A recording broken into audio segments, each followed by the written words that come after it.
Chief justice Pakistan Yahya Afridi की ज़ेर सदारत जुडिशल कमीशन का इजलास 11 फरवरी को तलब कर लिया गया है।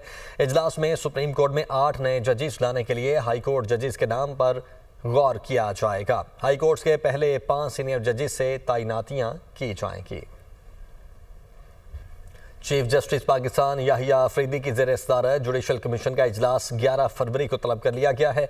इजलास में सुप्रीम कोर्ट में 8 नए जजेस लाने के लिए हाई कोर्ट जजेस के नाम पर गौर किया जाएगा। हाई कोर्ट के पहले 5 सीनियर जजेस से तैनातियां की जाएंगी।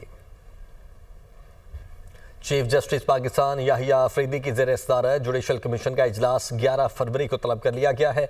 इजलास में सुप्रीम कोर्ट में 8 नए जजेस लाने के लिए हाई कोर्ट जजेस के नाम पर गौर किया जाएगा। हाई कोर्ट के पहले 5 सीनियर जजेस से तैनातियां की जाएंगी।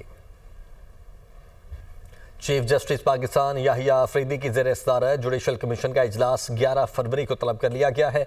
इजलास में सुप्रीम कोर्ट में 8 नए जजेस लाने के लिए हाई कोर्ट जजेस के नाम पर गौर किया जाएगा। हाई कोर्ट के पहले 5 सीनियर जजेस से तैनातियां की जाएंगी।